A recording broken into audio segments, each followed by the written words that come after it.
Welcome to the second season of Volgatti. A new donor car, a new paint job, building the interior, finishing all the unfinished work, and much more interesting stuff. Enjoy watching.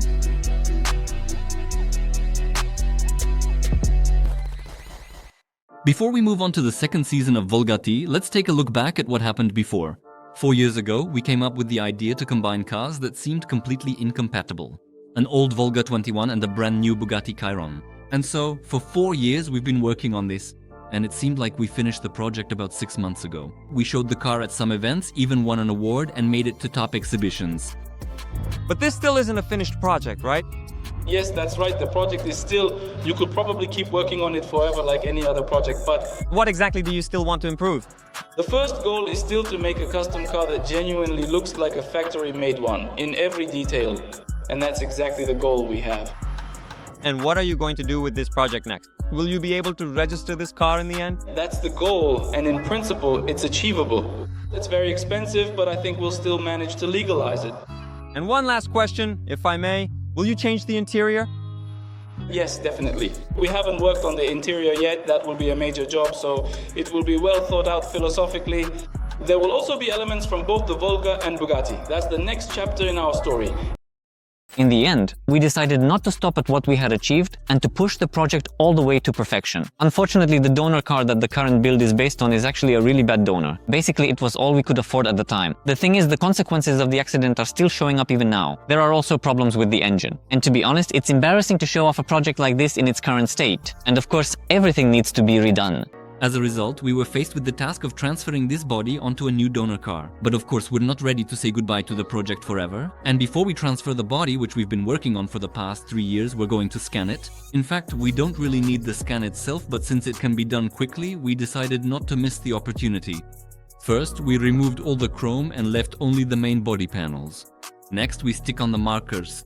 They're needed so the scanner can better understand the surface. After that, we applied a matting spray, and now we can call in the tetroid.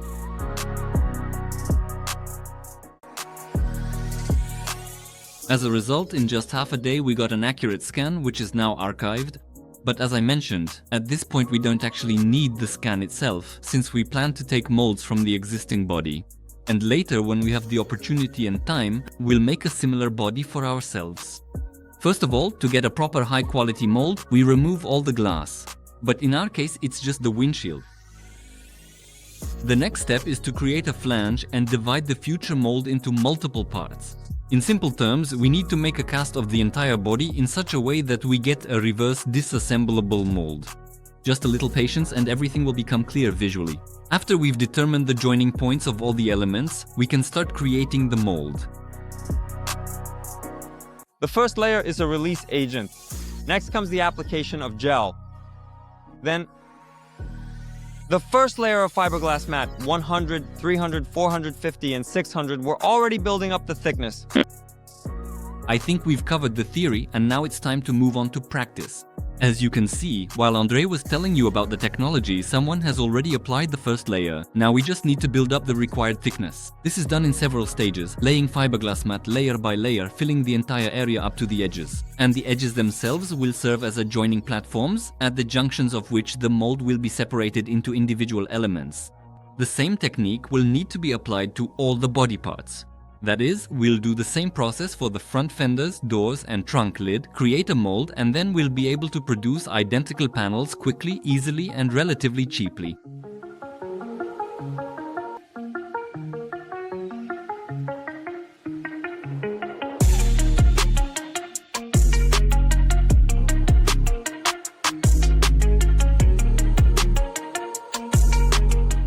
Initially, it took us several years to carefully build the body and bring it to a perfect state. But once we have the mold, making a copy with it will take no more than a week, as we'll soon see for ourselves.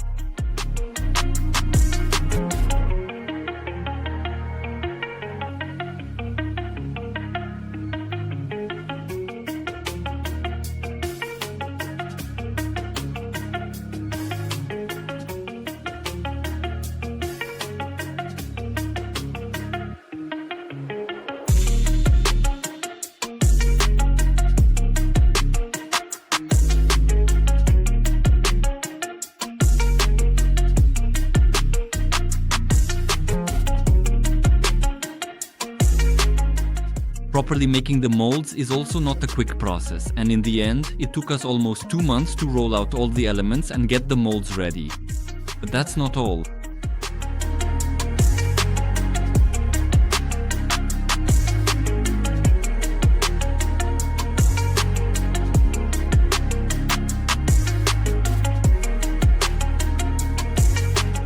After we've obtained the correct molds, ideally, they also need to be reinforced. That's what we'll do next. We make a few small careful cuts in the metal square profile, place it against the mold, bend it gently to fit, and then secure it in place by welding. This way we create something like reinforcement frames.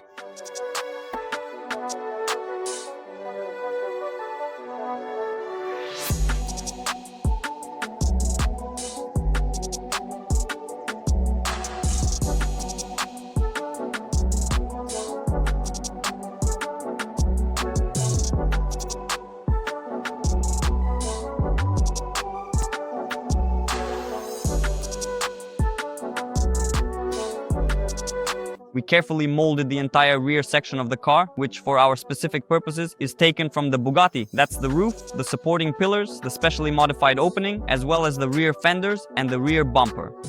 We only welded additional reinforcement onto the rear fender because these particular parts, when the mold is stored for some time in the warehouse, if it's not placed perfectly flat, these areas around the arch can warp or become distorted. Everything else is securely fixed in place with strong reinforcement ribs to ensure stability and durability. And we didn't make any kind of frame for the roof, nor did we fix it in any way because the roof in fact just fits onto the pillars.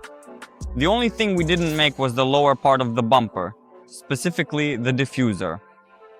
Because of the complexity of these ribs, which are so deep, we made them separately on the car here.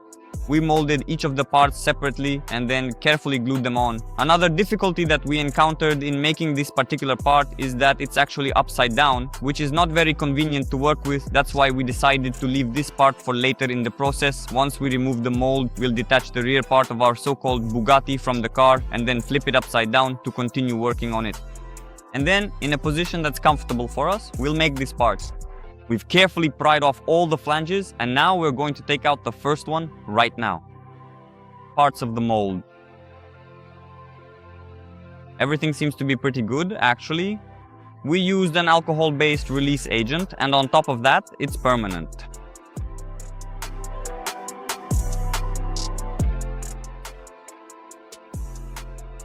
On the varnish, we can see a thin film of the alcohol-based release agent. That's exactly how it's supposed to be. Visually, it looks as if a very thin layer of cellophane has been gently stuck to the part. It all blows off and then washes away with regular warm soapy water.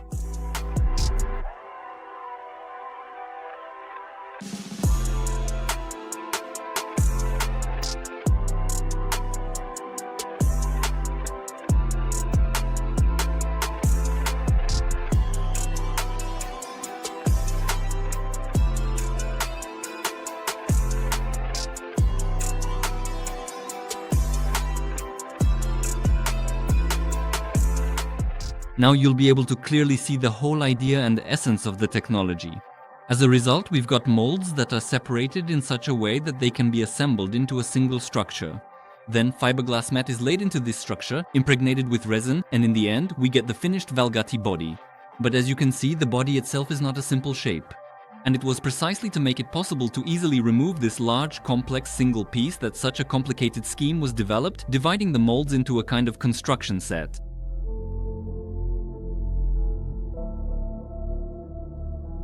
When carefully removing the mold, after we had taken out all the individual parts, we ended up with two small cracks right here in this area. This happened because this rear part of the car, right here, is actually glued directly to the BMW body, making it more susceptible to stress. When making part number 4, which was designed to fit precisely between the fender and this air intake, everything was extremely tight and compact here, leaving very little room for error or adjustment. And as I understand it, it pushed out a little. The outer part of the fender, and that's actually where we specifically got cracks. That's why, as I mentioned before, we're going to make all of this as a single, solid piece. Both the fender, the quarter window, and the opening will all be made from fiberglass. And here it's worth explaining a bit. The thing is, originally we wanted to transfer the entire body onto a new donor, and we made the mold so that in the future we could create one or more additional copies. But during the process, it became clear that it was impossible to do this with high quality, so the plan changed accordingly.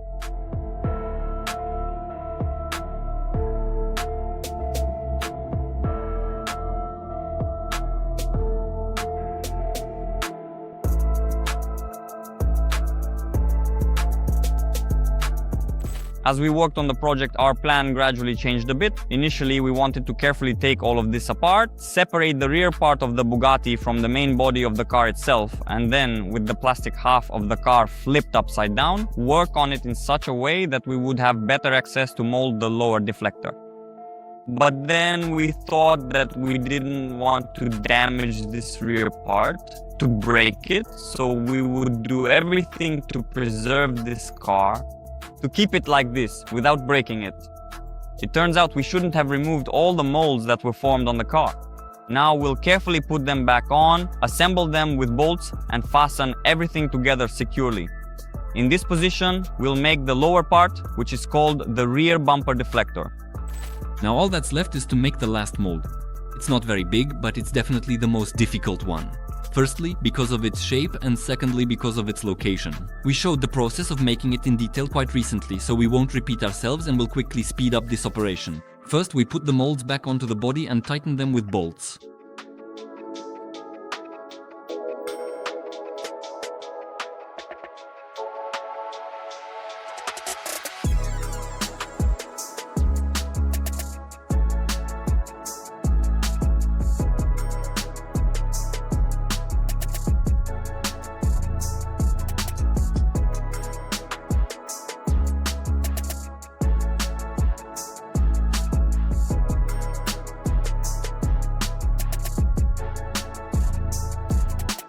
The next steps are the release agent, gel coat, and then layer by layer of fiberglass mat.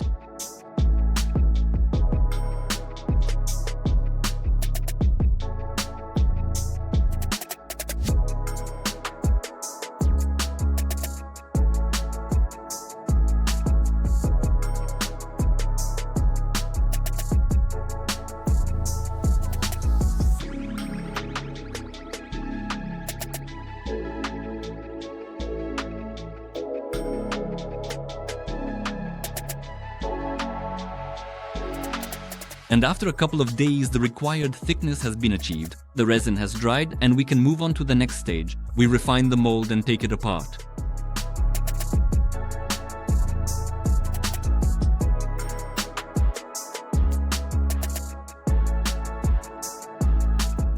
So after 2 months, we have a complete kit for creating a new body. That's exactly what we're going to do now. And now it will become clear why all this was done and how it's supposed to work. The process of making fiberglass parts is more or less the same. It's the same process as making the mold. So let's not repeat ourselves and instead briefly go through all the stages. First, we apply a release agent to the mold, then the first layer of gel coat, which will ultimately become the outer surface. To put it simply, it's something like a primer onto which fiberglass mat is laid and then saturated with polyester resin. But it's important to understand that we need to end up with a single solid body. And as you can see, for now we're only molding separate parts. Just a little more patience and Andre will explain everything to us.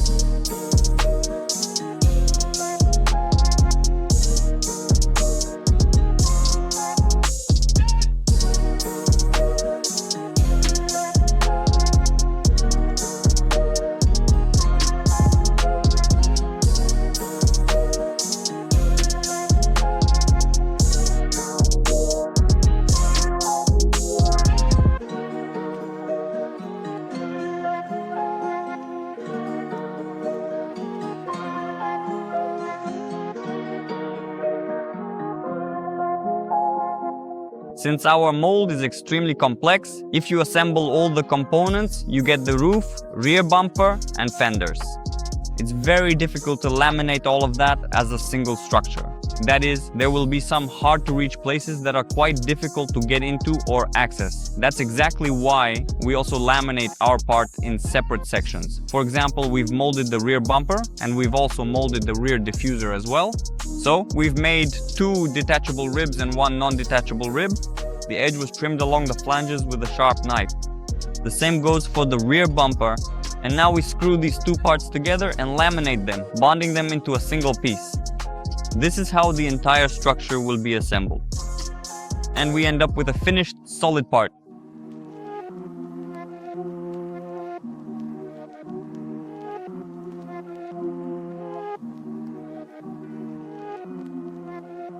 While the guys are building up the necessary thickness for the future roof, let me explain the technology and the idea once again. After we obtain the mold, which consists of many parts, we lay fiberglass mat into these parts and saturate them with resin. The next step will be to assemble and glue these parts together.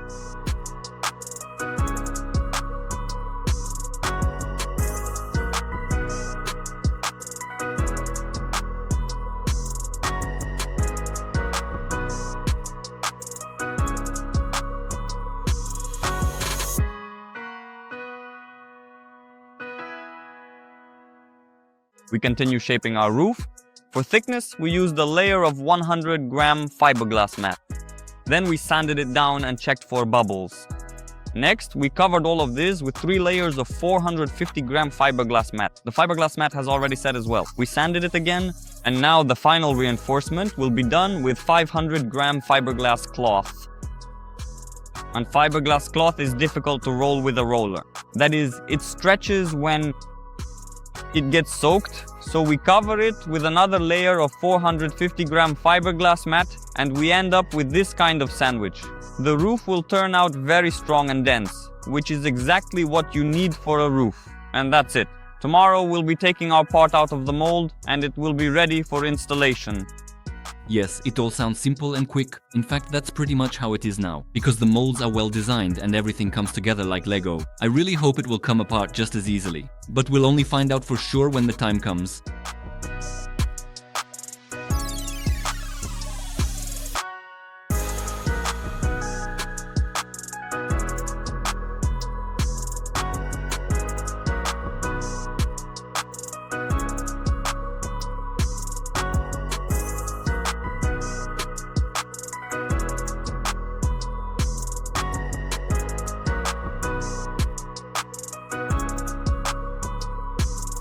And so after a couple of days, the long-awaited Our X has arrived. And we have the long-awaited unboxing.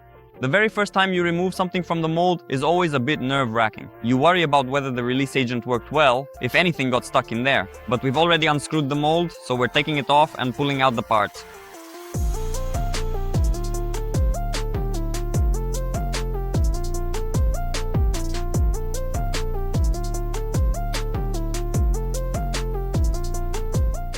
as you can see, everything worked perfectly, the release agent and the team. And now, this is probably the most illustrative moment. After the molds are removed, it becomes clear how it all works, and it works wonderfully. In just a week, we can make an exact, sturdy copy, which is exactly what we set out to prove. So now we need to very carefully cut off this flange that we made for the mold, because this is the actual part. I can't unscrew it downwards here, it would get stuck. And here this mold is pressing against this flange. We'll cut it off now, and I hope we'll be able to remove it successfully.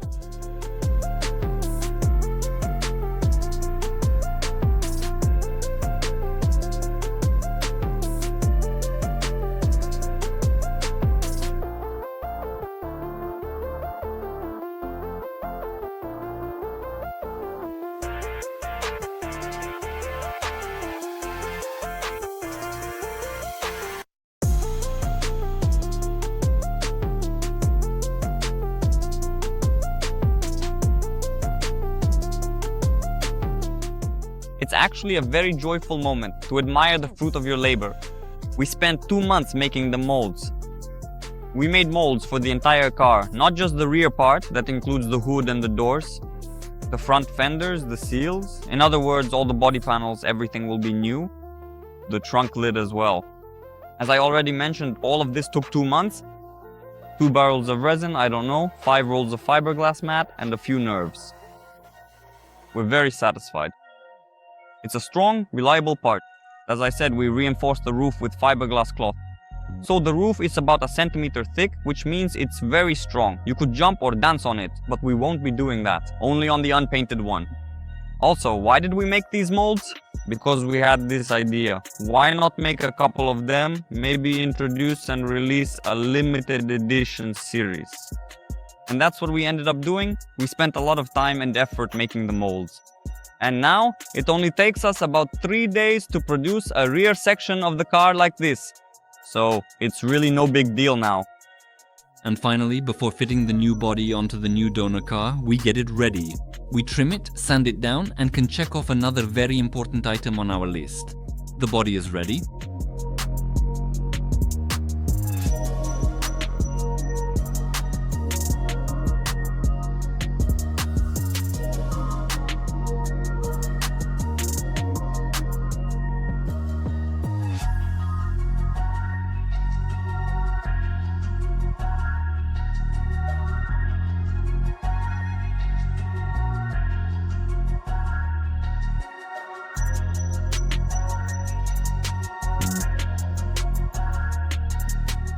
The next step is to prepare the new donor car. It's still the same BMW E63 body, but despite that, the difference between our car and this one is just huge. That's because our example was bought at the bottom of the market in a very badly damaged condition. And to be honest, it still shows to this day. Even though we restored it properly, electrical problems still keep popping up. Ideally, of course, we should replace all the wiring, but that's really not something we want to do. And this car is just in perfect condition. It's a very decent example and the ideal option for a project like this.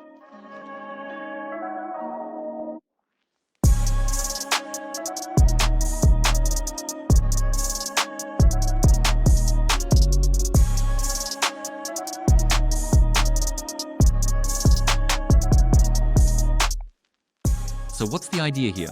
In the end, it became clear that unfortunately Volgatti isn't really needed in our market. And the main issue is that it's either impossible or extremely expensive to legalize it. Right now, it's absolutely crucial for the workshop to earn money from our projects because since YouTube doesn't even cover half of our expenses, potentially we have requests to build Volgatti cars to order for countries where they can be legalized. But of course, we can't show our early stage prototype to clients, and right now we need to perfect the car, which we plan to do using this donor vehicle as a base. This particular car will be showcased at events and might attract potential customers. We'll definitely show you the entire journey ahead, but for now, I suggest we focus on building Volgatti version 2.0.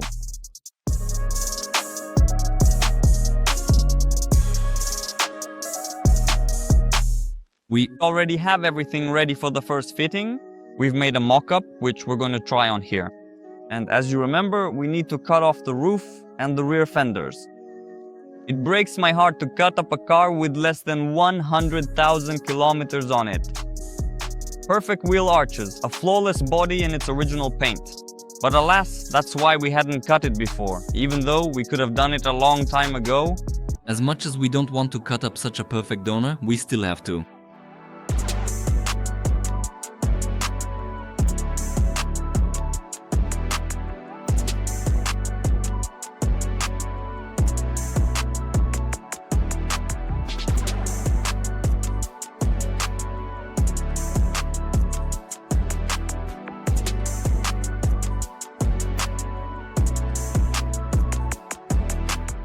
Of course, it would have been right to build the project right away on a good trouble-free donor, but I guess there's no need to explain why that wasn't done. Obviously it all comes down to money. And at that time we acted based on the circumstances. And here you probably have a logical question. What changed and where did this gorgeous donor come from? Here, one of our subscribers helped us out and agreed to provide a donor which will be turned into Volgatti version 2.0, which will travel to exhibitions, and if we get potential orders, then we'll compensate the cost of the donor. So, to sum up, we're once again working for the idea, hoping to enter a new market. I think this will be an interesting story, which we'll tell in detail on this channel.